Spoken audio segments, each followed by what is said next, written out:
कहानी की शुरुआत एक बेहद ही रहस्यमयी और अजीब सुबह से होती है। हम एमिली नाम की एक महिला को देखते हैं जो गहरी नींद में थी कि तभी उसका छोटा बेटा ल्यूकस उसे जगा देता है। ल्यूकस उसे जिद करके पूल में डाइविंग के लिए ले जाना चाहता था, लेकिन एमिली उसे याद दिलाती है कि उसे आज काम पर जाना है और ल्यूकस का स्कूल भी है। सब कुछ सामान्य लग रहा था, लेकिन तभी आसमान में एक इतनी जोरदार गड़गड़ाहट होती है कि पूरा कमरा गूंज उठता है। एमिली घबराकर खिड़की की तरफ भागती है। बाहर का मंजर बेहद खौफनाक था। मूसलाधार बारिश हो रही थी और सड़कें पूरी तरह पानी से भरने लगी थी। लेकिन एमिली को अभी भी अंदाजा नहीं था कि ये सिर्फ बारिश नहीं बल्कि एक प्रलय की शुरुआत है। वो अपनी रोजमर्रा की जिंदगी की तरह नाश्ता बनाने लगती है, जहां ल्यूकस अपनी शरारतों से उसे परेशान कर रहा था। तभी उसकी माँ का फोन आता है, जो बाहर के हालात को लेकर चिंतित थी। लेकिन एमिली उन्हें तसल्ली देती है कि सब ठीक है। लेकिन जैसे ही वो फोन रखती है, उसे बाथरूम की तरफ से पानी के बहने की एक अजीब सी तेज आवाज सुनाई देती है। एमिली जब पीछे मुड़कर देखती है तो उसके पैरों तले जमीन खिसक जाती है। उसके घर के अंदर फर्श पर पानी भरना शुरू हो गया था। ये कोई आम लीकेज नहीं थी।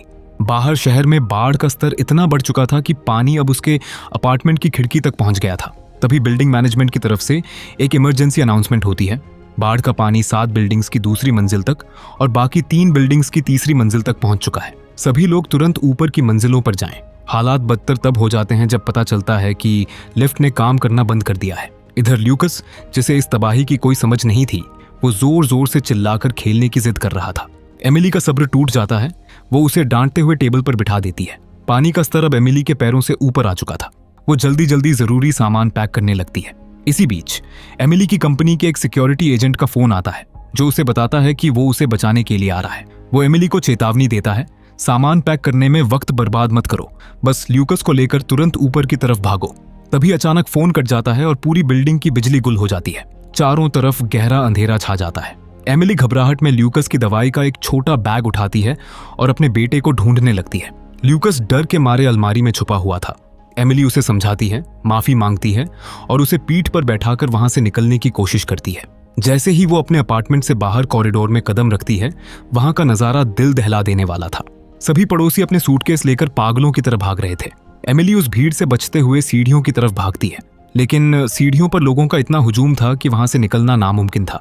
एमिली एक पल भी गंवाए बिना कॉरिडोर के दूसरी तरफ भागती है, जहां से उसे आसपास की बाकी इमारतों का मंजर दिखाई देता है। हर जगह वही तबाही, वही चीख पुकार। एमिली किसी तरह इमरजेंसी सीढ़ियों तक पहुंचती है और ऊपर चढ़ना शुरू करती है। ल्यूकस खिड़की से बाहर देखता है और कहता है कि लोग पानी में तैर रहे हैं। एमिली उसे बहलाने की कोशिश करती है ताकि वो बाहर तैर रही लाशों को न देख सके, लेकिन कुछ मंजिल ऊपर जाने के बाद एमिली की उम्मीदें टूट जाती हैं। सीढ़ियां पूरी तरह से मलबे और सामान से ब्लॉक थीं। रास्ता बंद था। एमिली ल्यूकस को नीचे उतारती है और उस मलबे के ऊपर से चढ़ने की कोशिश करती है, लेकिन उसका पैर फिसलता है और वो गिरते गिरते बचती है। तभी उसकी नजर नीचे पानी में तैरती हुई लाशों पर पड़ती है। उसे एहसास हो जाता है कि यह रास्ता मौत की तरफ जाता है। उसे मजबूरन वापस लौटना पड़ता है। वो दूसरी मंजिल के कॉरिडोर में पहुंचती है। लोग इतने हताश थे कि वो दूसरों के अपार्टमेंट्स में घुस रहे थे सिर्फ बाथरूम इस्तेमाल करने के लिए। तभी एमिली को अपना नाम सुनाई देता है। वो देखती है कि सिक्योरिटी एजेंट, जिसका नाम केविन है, वो उसे ही ढूंढ रहा था। एमिली उसकी तरफ भागना चाहती थी, लेकिन तभी उसका ध्यान ल्यूकस पर जाता है। ल्यूकस भीड़ के पीछे पीछे एक खुले हुए अपार्टमेंट के अंदर चला गया था। एमिली की सांसें अटक जाती हैं। वो पागलों की तरह उस अपार्टमेंट के अंदर भागती है और ल्यूकस को ढूंढने लगती है, लेकिन तभी उसकी नजर खिड़की पर पड़ती है और वो वहीं जम जाती है। बाहर से एक विशालकाय दैत्याकार लहर सीधे खिड़की की तरफ आ रही थी। उस लहर को देखकर एमिली के दिमाग में एक पुराना खौफनाक मंजर ताजा हो जाता है। वो मंजर जब वो अपने पति ब्रायन के साथ एक कार में पानी के अंदर फंस गई थी। इससे पहले कि वो कुछ समझ पाती, वो विशाल लहर कांच की खिड़की को चकनाचूर करते हुए अंदर दाखिल होती है। पानी का बहाव इतना तेज था कि वो कई लोगों को अपने साथ बहा ले जाता है। एमिली का बैग उसके हाथ से छूट जाता है। वो उसे पकड़ने की कोशिश करती है, लेकिन वो बैग खिड़की से बाहर बह जाता है। पानी पूरे कमरे में भर चुका था। छत और पानी के बीच बस थोड़ी सी जगह बची थी सांस लेने के लिए। एमिली एक गहरी सांस लेती है और पानी के अंदर गोता लगाती है अपने बेटे को ढूंढने के लिए। दूसरे कमरे में उसे ल्यूकस का शरीर पानी में तैरता हुआ मिलता है। वो बेहोश था। एमिली उसे पकड़ती है और दरवाजे की तरफ तैरती है, लेकिन पानी के दबाव की वजह से दरवाजा नहीं खुलता। एमिली की भी सांसें टूटने लगती हैं और वो वहीं बेहोश हो जाती है। अंधेरा छाने ही वाला था कि तभी दरवाजा खुलता है। सिक्योरिटी एजेंट केविन वहां मसीहा बनकर आता है। वो एमिली को होश में लाता है और दोनों को उस मौत के कमरे से बाहर निकालता है। वो तैरते हुए सतह पर आते हैं और बालकनी की रेलिंग से चढ़कर वापस कॉरिडोर में पहुंचते हैं। केविन तुरंत ल्यूकस की छाती को दबाता है। कुछ ही पलों के तनाव के बाद ल्यूकस आंखें खोलता है और वो रोते हुए अपनी मां से लिपट जाता है। केविन तुरंत उनका वीडियो बनाता है और कंपनी को रिपोर्ट भेजता है कि उनकी लीड रिसर्चर जिंदा है। अब ये तीनों ऊपर की तरफ भागना शुरू करते हैं। रास्ते में ल्यूकस बताता है कि पानी को देखकर उसे वो दिन याद आ गया जब उसके पापा कार में डूब गए थे। जैसे जैसे वो सीढ़ियां चढ़ रहे थे, केविन एक ऐसा सच बताता है जिसे सुनकर एमिली के पैरों तले जमीन खिसक जाती है। वो बताता है कि कंपनी का हेलीकॉप्टर उन्हें लेने आ रहा है, लेकिन असली तबाही की वजह सिर्फ बारिश नहीं है। 3 घंटे पहले एक विशाल एस्टेरॉयड अंटार्कटिका से टकराया है। उस टक्कर से पूरी बर्फ पिघल चुकी है और समुद्र का जलस्तर तेजी से उत्तर की तरफ बढ़ रहा है। सरकार को पता था कि ये एस्टेरॉयड आने वाला है, लेकिन उन्होंने किसी को नहीं बताया क्योंकि इसे रोकने का कोई तरीका नहीं था। इसका सीधा मतलब था आज इंसानियत का अंत होने वाला है। एमिली को अपने कानों पर विश्वास नहीं हो रहा था, लेकिन केविन उसे एक और झटका देता है। वो बताता है कि एमिली जिस कंपनी के लिए काम करती है वो सिर्फ एआई लैब नहीं है। एमिली का काम असल में एक नई मानव जाति को बनाना था। एमिली और उसका बॉस डॉक्टर कैथरीन, जो बाढ़ में मर चुकी है, वो दोनों इमोशन इंजन पर काम कर रहे थे। बाकी टीमों ने अपना काम पूरा कर लिया था।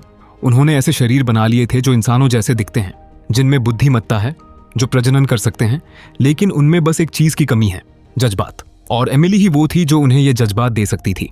तभी ल्यूकस बोलता है कि उसे टॉयलेट जाना है। वो नजदीकी अपार्टमेंट में घुसते हैं। एमिली केविन का फोन मांगती है ताकि अपनी मां को आखिरी बार आई लव यू बोल सके, लेकिन जैसे ही वो बात करने लगती है, दीवारों के अंदर से एक अजीब सी गड़गड़ाहट सुनाई देती है। रसोई में गैस पाइप फट जाता है और गैस लीक होने लगती है। खतरा भांपते ही तीनों बाहर भागते हैं और तभी एक जोरदार धमाका होता है। आसपास के अपार्टमेंट्स में विस्फोट होने लगते हैं और आग की लपटें कॉरिडोर के दोनों तरफ फैल जाती हैं। केविन बालकनी की रेलिंग पर चढ़ जाता है ताकि अगली मंजिल पर जा सके। एमिली ल्यूकस को उसे सौंपने की कोशिश करती है, लेकिन ल्यूकस डर के मारे अपनी मां को छोड़ना नहीं चाहता। वो एमिली से चिपक जाता है और इस खींचातानी में एमिली का संतुलन बिगड़ जाता है। अगले ही पल एमिली उस उफनते हुए पानी के सैलाब में नीचे गिर जाती है। पानी के अंदर जाते ही चारों तरफ सिर्फ अंधेरा और खामोशी छा जाती है। डूबते हुए एमिली के दिमाग में फिर से वही पुराना खौफनाक मंजर कौंधता है, वो कार एक्सीडेंट। उसे याद आता है कि कैसे उसने कार की खिड़की तोड़ी थी, लेकिन आज वो खुद पानी के बहाव में बह रही थी। जान बचाने की जद्दोजहद करते हुए एमिली सतह पर आती है और पास में लटके एक साइन बोर्ड को पकड़ लेती है। सांसें फूल रही थीं, लेकिन उसे ल्यूकस की चिंता थी। वो तैरकर वापस बिल्डिंग के अंदर पहुंचती है। तभी उसे लिफ्ट के अंदर से किसी बच्चे के रोने की आवाज सुनाई देती है।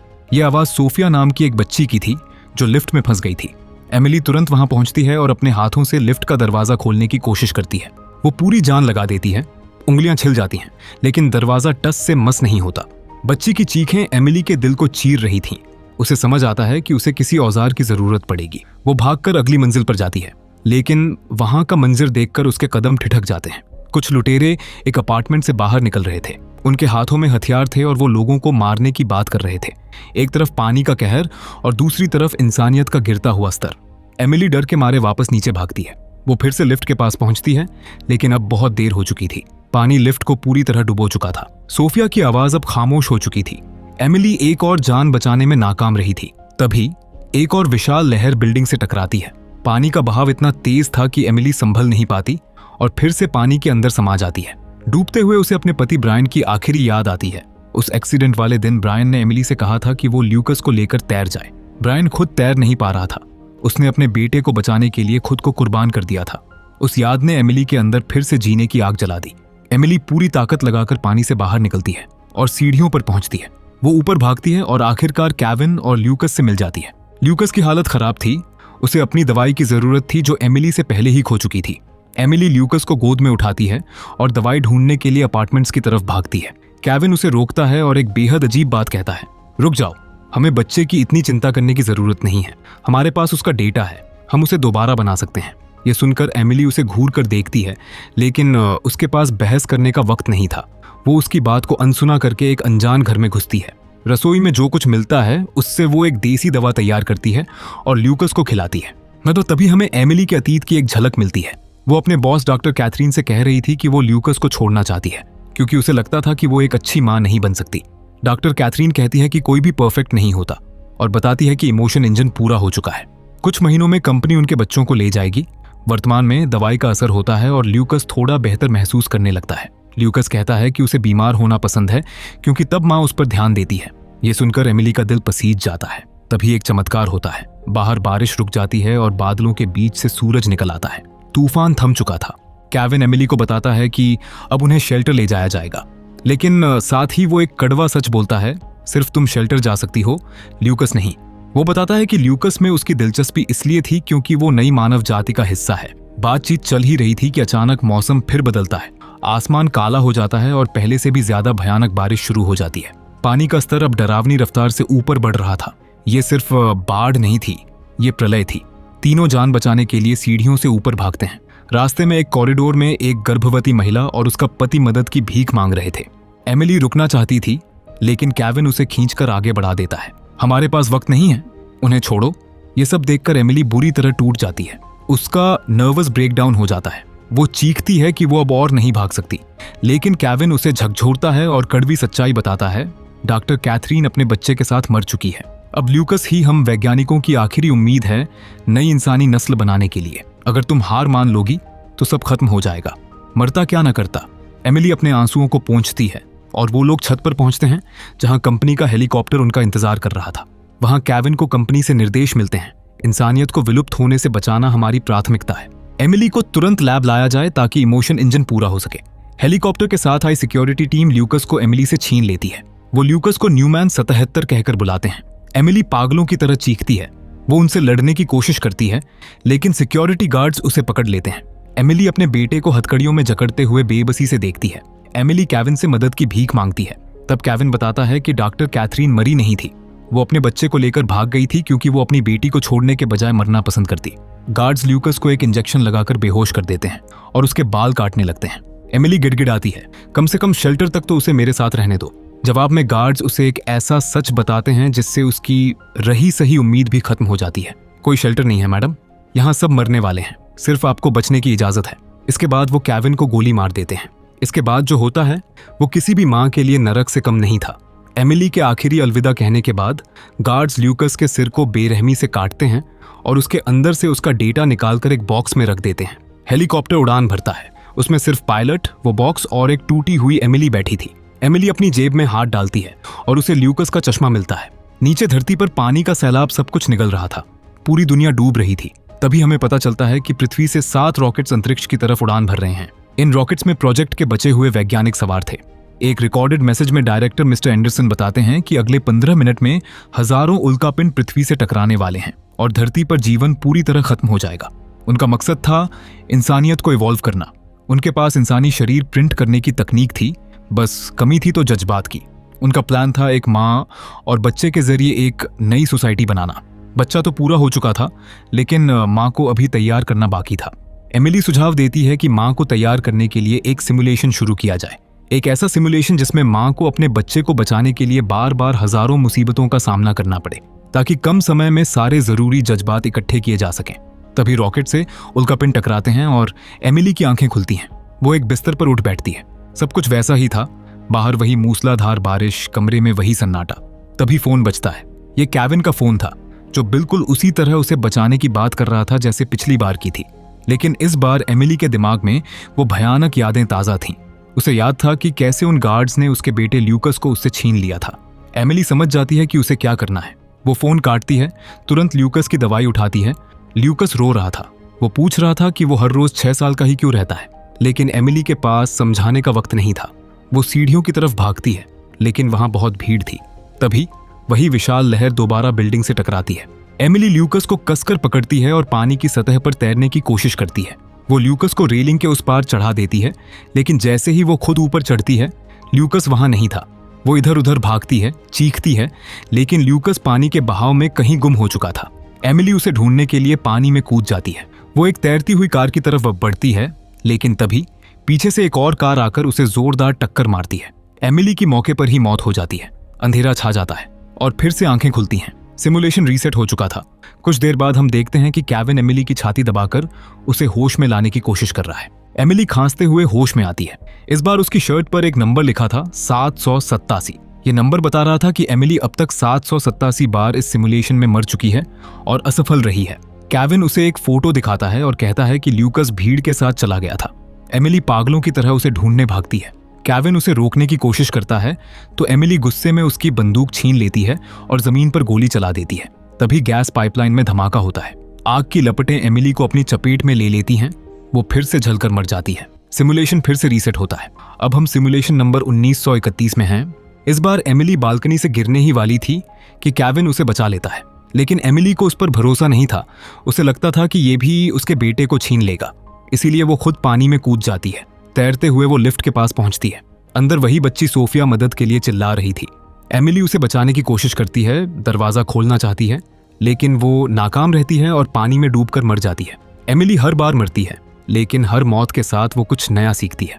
वो हार नहीं मानती। अब हम सिमुलेशन नंबर 407 में हैं। इस बार एमिली तैयार थी। वो पहले ही एक सफाई करने वाला डंडा तोड़कर उसका हैंडल अपने पास रख लेती है। जैसे ही वो लिफ्ट के पास पहुंचती है, वो उस डंडे का इस्तेमाल करके लिफ्ट का दरवाजा खोल देती है। सोफिया बाहर तैरकर आती है। एमिली ने पहली बार उसे बचा लिया था। सोफिया बताती है कि उसने कुछ लुटेरों को एक बच्चे के बारे में बात करते सुना था। एमिली को याद आता है कि पिछले लूप में उन लुटेरों ने उसे मार डाला था। इस बार वो होशियारी से काम लेती है। वो चुपके से उनके अपार्टमेंट में घुसती है, लेकिन लुटेरे उसे देख लेते हैं। एमिली भागने की कोशिश करती है, लेकिन एक लुटेरा उसे पकड़कर गला घोंटने लगता है। एमिली की सांसें रुकने वाली थीं। सिमुलेशन रीसेट होने ही वाला था कि तभी एमिली के हाथ एक हथौड़ा लगता है। वो पूरी ताकत से लुटेरे के सिर पर वार करती है। तभी वहां केविन और सोफिया आ जाते हैं। केविन उन लुटेरों को खिड़की से बाहर फेंक देता है। एमिली बच गई थी। एमिली अब और भी ज्यादा दृढ़ हो चुकी थी। वो जानती थी कि उसे ल्यूकस को ढूंढना ही है। अब हम सिमुलेशन नंबर 7993 में पहुंच चुके हैं। एमिली पागलों की तरह हर मंजिल पर ल्यूकस को ढूंढ रही थी। तभी उसकी नजर दीवार पर बनी एक ड्राइंग पर पड़ती है। ये ल्यूकस की ड्राइंग थी। एमिली को याद आता है कि वो हमेशा अपने काम में व्यस्त रहती थी और ल्यूकस उसे अपने प्यार का इजहार इन्हीं ड्राइंग्स के जरिए करता था। आगे बढ़ने पर उसे वही गर्भवती महिला दिखती है जिसे उसने पहले लूप में इग्नोर किया था। इस बार उस महिला ने बच्चे को जन्म दे दिया था। एमिली रुकती है। वो अपनी जैकेट उतारकर उस नवजात बच्चे को देती है और उनकी मदद करती है। उसे अपनी पिछली गलतियों का एहसास होता है कि कैसे उसने अपने स्वार्थ के लिए दूसरों को छोड़ा था। तभी उसे याद आता है कि ल्यूकस उसे अपने टैबलेट से ड्राइंग्स भेजता था। एमिली अपना फोन चेक करती है। वहां हजारों ड्राइंग्स थीं। उन ड्राइंग्स में ल्यूकस ने दिखाया था कि कैसे उसकी माँ उसे छोड़कर हेलीकॉप्टर में जा रही है। ये देखकर एमिली का दिल चकनाचूर हो जाता है। वो रोने लगती है। तभी दूसरी मंजिल से केविन चिल्लाता है, एमिली, मुझे ल्यूकस मिल गया है। एमिली की आंखों में चमक आ जाती है। वो दौड़कर उस अपार्टमेंट में जाती है, लेकिन जैसे ही वो अंदर घुसती है, सिक्योरिटी एजेंट्स पीछे से उस पर हमला कर देते हैं। ये एक जाल था। केविन उसे कहता है, हम तुम्हें छत पर होश में लाएंगे ताकि तुम ल्यूकस को अलविदा कह सको। एमिली, जो अब तक हजारों बार मर चुकी थी, उसकी आंखों में एक अजीब सी शांति थी। वो केविन की आंखों में देखती है और कहती है, तुम हर बार छत पर मर जाते हो। यहाँ पता चलता है कि ये सिमुलेशन नंबर 13417 है। केविन हैरान रह जाता है। वो उससे पूछता है कि वो क्या कह रही है, लेकिन गार्ड्स उसे बाहर निकाल देते हैं। केविन को अचानक पिछले लूप्स की धुंधली यादें आने लगती हैं। उसे याद आता है कि वो हर बार एमिली को बचाने की कोशिश करता है और मारा जाता है। इस बार केविन भी अपनी स्क्रिप्ट बदल देता है। वो वहां रखी एक ट्रॉफी उठाता है और गार्ड्स पर हमला कर देता है। एक गार्ड उसे गोली मारने ही वाला था कि एमिली, जो नशे में थी, झपटकर दूसरे गार्ड की बंदूक छीनती है और गोली चला देती है। केविन की जान बच जाती है। केविन एमिली को एक इंजेक्शन लगाकर पूरी तरह होश में लाता है और पूछता है, आखिर चल क्या रहा है? एमिली उसे पूरी सच्चाई बताती है। वो बताती है कि ये हकीकत नहीं है। वो बताती है कि वो 13,000 से ज्यादा बार अपने बेटे को बचाने की कोशिश कर चुकी है, लेकिन हर बार वो नाकाम रहती है। वो दोनों मिलकर भी लड़े हैं, लेकिन अंत में मौत ही मिलती है। एमिली रोते हुए कहती है, मुझे डर है कि ल्यूकस अब मुझसे मिलना ही नहीं चाहता होगा क्योंकि मैंने उसे इतनी बार निराश किया है। लेकिन केविन उसे हौसला देता है, नहीं एमिली, वो तुम्हारा इंतजार कर रहा होगा। हमें एक बार और कोशिश करनी होगी। इस बार कुछ अलग करेंगे। अब सिमुलेशन नंबर 21,499 शुरू होता है। एमिली और केविन फिर से उन एजेंट्स के साथ गोलीबारी में फंस जाते हैं। केविन कहता है, इस बार हम रास्ते बदलेंगे। वो खिड़की से बाहर कूदकर दूसरी मंजिल पर जाने का फैसला करते हैं। कॉरिडोर में भागते हुए केविन एक एजेंट से भिड़ जाता है। वो एमिली से चिल्लाता है, तुम जाओ, ल्यूकस को ढूंढो, मैं इन्हें यहीं रोकता हूं। केविन अपनी जान की बाजी लगाकर एमिली को आगे भेज देता है। एमिली एक खाली अपार्टमेंट में घुसती है। वहां फिर से एजेंट्स उसे पकड़ने आ जाते हैं, लेकिन तभी कुदरत का करिश्मा होता है। एक विशाल लहर खिड़की तोड़कर अंदर आती है और उन एजेंट्स को बहा ले जाती है। एमिली अब आजाद थी। वो पानी में तैरते हुए ल्यूकस को ढूंढती है, लेकिन वो कहीं नहीं मिलता। पानी का स्तर अब इतना बढ़ चुका था कि वो तैरकर सीधे छत तक पहुंच सकती थी। एमिली छत पर पहुंचती है। वहां एक पुरानी टूटी हुई अलमारी पड़ी थी। एमिली का दिल जोर जोर से धड़क रहा था। वो कांपते हाथों से उस अलमारी को खोलती है और वहां ल्यूकस बेहोश पड़ा था। एमिली तुरंत उसे वो देसी दवाई देती है। एक पल के लिए सन्नाटा छा जाता है। ल्यूकस कोई हरकत नहीं करता। एमिली टूट जाती है। वो फूट फूट कर रोने लगती है, मुझे माफ कर दो ल्यूकस, मैंने तुम्हें कितनी बार छोड़ा, कितनी बार मैं तुम्हें बचा नहीं पाई। लेकिन तभी ल्यूकस अपनी आंखें खोलता है। वो धीरे से बोलता है, माँ, तुमने मुझे कभी नहीं छोड़ा। जब तुम जा रही थी तुमने कहा था कि अलमारी में छुपकर मेरा इंतजार करना, तुम वापस आओगी। और देखो, तुम आ गई, तुमने अपना वादा निभाया। एमिली उसे सीने से लगा लेती है। ये 21,499 बार मरने के बाद मिली पहली जीत थी। लेकिन कहानी अभी खत्म नहीं हुई है। गार्ड्स छत पर आ रहे थे और एक और विशाल लहर पूरी बिल्डिंग को निगलने वाली थी। एमिली जानती थी कि अब क्या करना है। छत पर मौत और उम्मीद दोनों एक साथ खड़े थे। एक तरफ सिक्योरिटी एजेंट्स एमिली को पकड़ने के लिए आगे बढ़ रहे थे और दूसरी तरफ एक गगनचुंबी लहर पूरी बिल्डिंग को निगलने के लिए तैयार थी। एमिली के पास सोचने के लिए एक सेकंड भी नहीं था। वो अपनी जेब से ल्यूकस का चश्मा निकालती है और उसे पहना देती है। एमिली ल्यूकस की आंखों में देखती है और बस इतना कहती है, तैरना ल्यूकस, बस तैरते रहना। इससे पहले कि ल्यूकस कुछ समझ पाता, एमिली उसे पानी में धक्का दे देती है। ल्यूकस पानी में कूद जाता है। ठीक उसी वक्त गार्ड्स एमिली को दबोच लेते हैं। एमिली अपने बेटे को लहरों में ओझल होते हुए देखती है। उसका दिल सुकून में था क्योंकि उसने अपने वादे के मुताबिक ल्यूकस को बचा लिया था, भले ही उसे खुद को कुर्बान करना पड़ा। तभी कहानी हमें हकीकत की दुनिया का वो खौफनाक सच दिखाती है। असल में पृथ्वी से जो रॉकेट वैज्ञानिकों को लेकर उड़ा था वो सुरक्षित नहीं था। अंतरिक्ष में उल्कापिंडों के छोटे छोटे टुकड़ों ने रॉकेट को टक्कर मार दी थी। उस धमाके में असली एमिली बुरी तरह घायल हो गई थी। मरने से ठीक पहले असली एमिली ने प्रोजेक्ट डायरेक्टर मिस्टर एंडरसन से एक आखिरी विनती की थी। उसने कहा था, मेरे दिमाग, मेरी यादों को सिमुलेशन में अपलोड कर दो। मैं भले ही मर जाऊं, लेकिन मैं अपने बेटे के साथ रहना चाहती हूं, चाहे वो एक डिजिटल दुनिया ही क्यों ना हो। वैज्ञानिकों ने उसकी आखिरी इच्छा पूरी की और उसकी यादें सिस्टम में अपलोड कर दी। यही वजह थी कि सिमुलेशन में एमिली इतनी बार हारने के बाद भी ल्यूकस को बचाने के लिए तड़प रही थी। वापस सिमुलेशन में हमें एक और फ्लैशबैक दिखाई देता है जो ल्यूकस की असलियत बताता है। ल्यूकस और डॉक्टर कैथरीन का बच्चा दोनों ही कंपनी की लैब में प्रिंट किए गए बच्चे थे। उनका मकसद सिर्फ डेटा इकट्ठा करना था। ल्यूकस ने एमिली के पति ब्रायन से एक्सीडेंट के बाद ही मुलाकात की थी। ब्रायन उसका असली पिता नहीं था, फिर भी उसने ल्यूकस को अपनाया और एक पिता का प्यार दिया। ब्रायन की मौत ने सिर्फ एमिली को नहीं बल्कि ल्यूकस को भी गहरा सदमा दिया था। वर्तमान में सिमुलेशन अपने आखिरी पड़ाव पर था। सिस्टम रीसेट होने वाला था। गार्ड्स ने एमिली को जकड़ रखा था, लेकिन इस बार एमिली के अंदर एक अलग ही ताकत थी, एक मां की ताकत। एमिली पूरी जान लगाकर खुद को गार्ड्स की पकड़ से छुड़ाती है। वो पीछे नहीं हटती, बल्कि दौड़कर सीधे उस उफनते हुए पानी में छलांग लगा देती है। वो गिरती है डेटा की परतों और पानी के बीच। एमिली पानी की गहराइयों में तैरती है। उसकी नजरें सिर्फ एक चेहरे को तलाश रही थीं और आखिरकार उसे वो मिल जाता है। ल्यूकस पानी के अंदर एक एंटीना को पकड़कर लटका हुआ था। वो डरा हुआ था। एमिली उसके पास पहुंचती है और उसे कसकर गले लगा लेती है। पानी के अंदर खामोशी थी, लेकिन उनके दिलों की धड़कनें एक थीं। एमिली इशारों में ल्यूकस को बताती है, हम साथ तैरेंगे, अब मैं तुम्हें कभी नहीं छोड़ूंगी। एक विशाल लहर उन दोनों को नीचे की तरफ खींच लेती है, लेकिन इस बार वो अलग नहीं हुए, वो साथ थे। तभी वो सिस्टम जो ये सब देख रहा था अपना फैसला सुनाता है। सिस्टम ने देखा कि एमिली ने इस बार सिर्फ अपने बेटे को नहीं बचाया, उसने अपनी जान की परवाह किए बिना सोफिया को लिफ्ट से निकाला। उसने उस गर्भवती महिला की मदद की और अंत तक अपने बच्चे का साथ नहीं छोड़ा। उसने अपने स्वार्थ को पूरी तरह खत्म कर दिया था। सिस्टम की स्क्रीन पर एक मैसेज आता है, सिमुलेशन सफल रहा। एमिली ने इमोशन इंजन को पूरा कर दिया था। उसने साबित कर दिया था कि एक इंसान के लिए प्यार और बलिदान से बढ़कर कुछ नहीं है। फिल्म के आखिरी सीन में हम एक नई दुनिया को देखते हैं, एक नया ग्रह जहां पानी नहीं बल्कि हरियाली और जीवन है। वहां 2 नए शरीर प्रिंट होकर तैयार होते हैं। उनमें एमिली और ल्यूकस की चेतना डाली जाती है। एमिली अपनी आंखें खोलती है, सामने ल्यूकस खड़ा था। दोनों एक दूसरे को देखकर मुस्कुराते हैं। पृथ्वी खत्म हो चुकी थी, लेकिन इंसानियत जिंदा थी, एमिली और ल्यूकस के रूप में। उन्होंने एक नई दुनिया में एक नई शुरुआत की। दोस्तों, ऐसी ही और वीडियोस देखने के लिए वीडियो को लाइक और हमारे मिस्ट्री एक्सप्लेन चैनल को सब्सक्राइब कर लीजिए।